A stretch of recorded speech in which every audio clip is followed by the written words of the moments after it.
That's what makes acceptance so challenging. Because there's a point where you say, give me a break. I'm being a good caregiver, I'm doing my part, I've lived a decent life. Let me out from under this just for a little bit. Let me have them back for a week, come on. That's where you step away from acceptance. You're human, you're going to do that, by the way. But this is a relentless illness. It spares no one once it's there. So accepting that that is the reality and finding the best way to deal with it. Acceptance means understanding and appreciating your reactions to the increasing stresses of being a caregiver as the illness progresses. Again, I know I'm preaching to the choir a little bit, but these types of stresses, and there's a million of them, and they're often unique for every couple going through this, but certainly it includes the changes in the partnership, the increasing need to supervise, the increased household duties that you have to take on as the caregiver,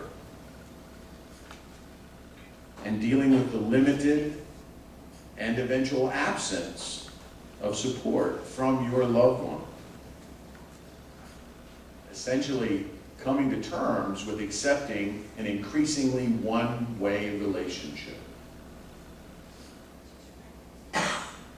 Accepting your reactions to these. Now, I'm not talking about just knowing those things. You already are feeling what I'm talking about. You know these things. I'm talking about accepting your reactions to these things. Your emotional reaction to them. That means allowing yourself to have the feelings. And these are going to be uncomfortable, sometimes unwanted feelings. Anger, frustration, and certainly sadness. These are normal human reactions to this situation.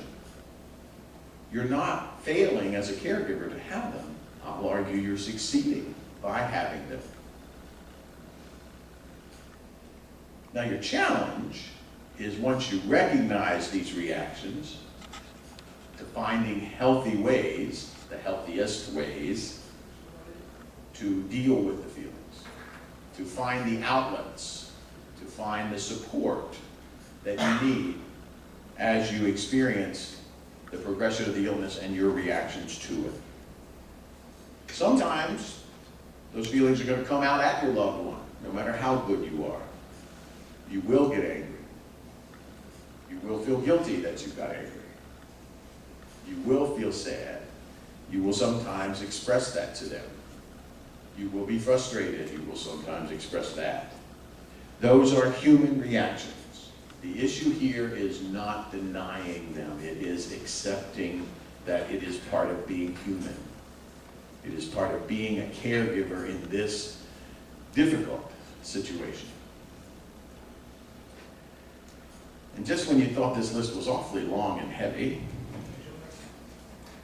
finally, as the toll of dementia grows, acceptance means acknowledging that your loved one is a seriously ill patient, with all the limitations that go with being a seriously ill patient.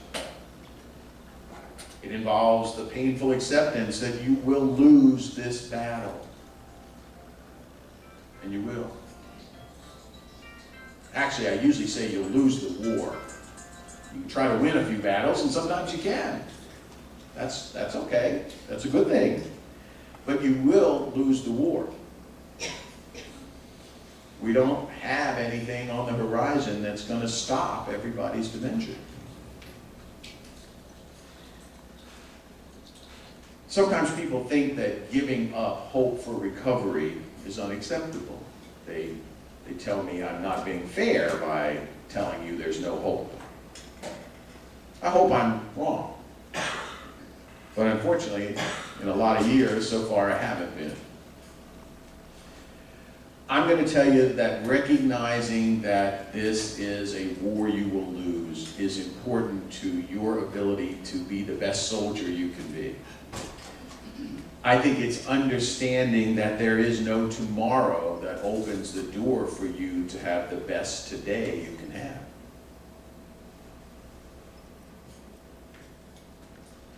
This form of acceptance is essential for allowing yourself to make some of the important steps that are necessary as a caregiver for you to preserve your own current and future physical and mental health.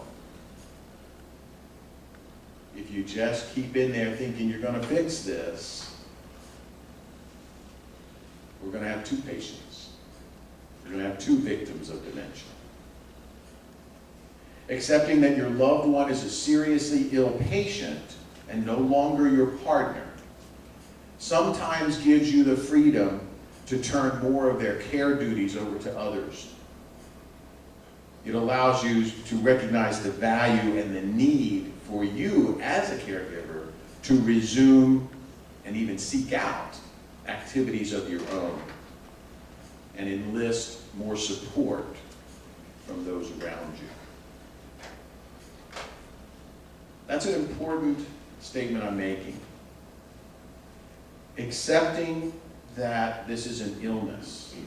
And the reason this is hard is when you break your leg or your hip or you got pneumonia, boy, there's lots of symptoms of that. There's a million things that are saying, I'm a patient, I'm ill. But dementia looks outside fine. There's no real change. So it's sometimes very difficult to say, this is a seriously ill person, and I need to address them as a seriously ill person, which means the kind of intensive care that is often required in an illness. So it does sometimes allow you, the caregiver, to make some decisions that are very challenging to make, but sometimes very necessary to make in sharing the challenges, the burden sometimes of being